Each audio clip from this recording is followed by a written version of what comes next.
You got your first win, and I want to congratulate you. I was there to be able to experience and witness that.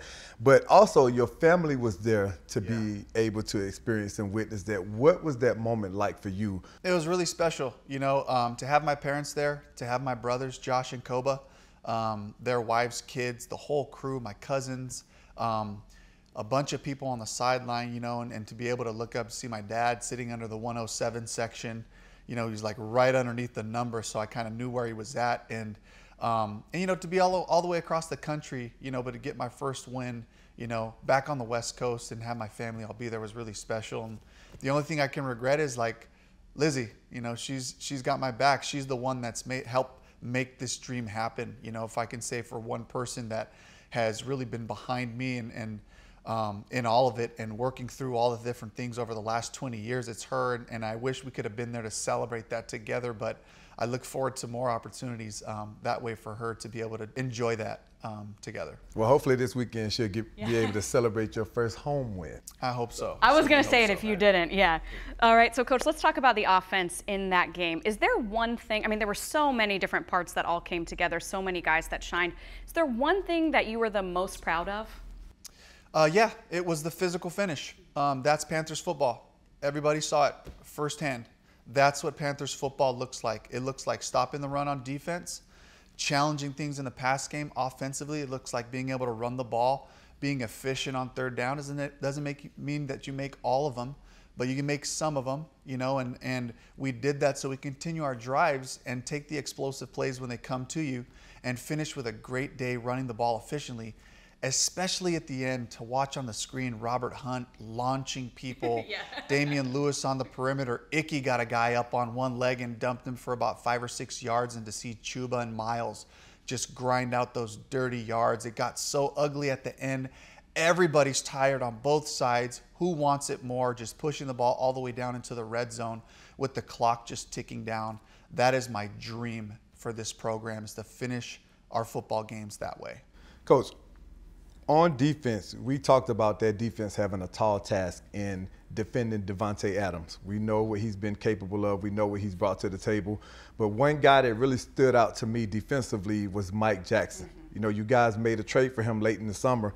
He had 9 tackles, an interception, phenomenal game for a guy against a guy like Davante Adams. What were some of the things that you guys saw in him that made you want to trade for him, and how do you guys feel about him now that we have him? The consistency, you know, I was able to be with him for a bunch of years, and Mike Jack just sneakily stays on top, and he's close to the ball. And he just has that work mentality. You know, I just watched him battle through things. He wouldn't miss practice. He was always out there through training camp, all the things.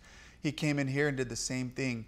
Ajero challenged the defense to rally, to finish at the ball. Mike Jack took that challenge personally and really showed up that way in the run game, in the pass game. And I can't talk about Mike Jack without talking about JC, who's just sneakily having just a phenomenal year, being so dependable and giving us flexibility in what we can do defensively. You know, Ajero has had a great plan to be able to handle Davante, to be aware of Brock Bowers and you know, just how they were going to try to use them in the pass game.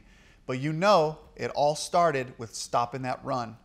Win first down, and we did that consistently, putting them into pass situations, and our pass rushers were able to affect the quarterback as the game went on. All right, well, of course, TD is going to talk about the defense, but I want to go back to the offense and Andy Dalton. Incredible day, made some incredible throws. TD and I are going to break some of them down at the board later.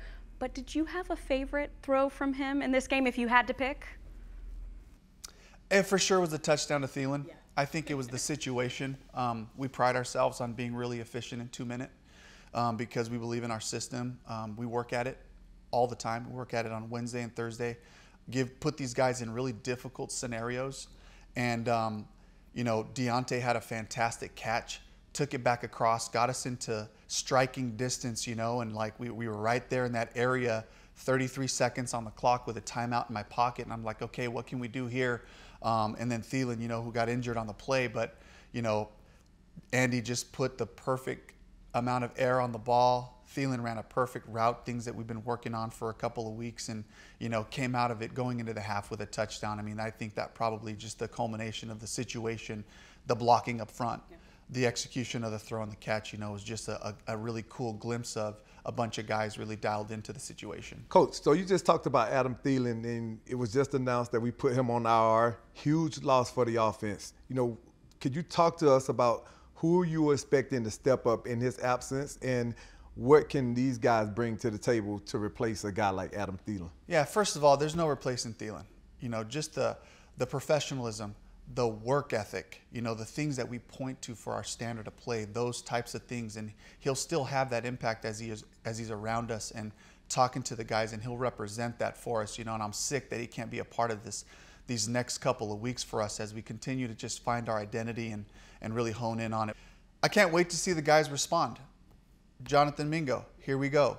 David Moore, let's go. Xavier Leggett, let's go. These are all guys. We just put Jalen Coker up on the 53-man roster, you know, a guy that has shown us some real good stuff that we want to see if he can come bring it to life. But we have that next man up mentality, and we develop everybody on our roster and challenge them to be engaged in our game plans.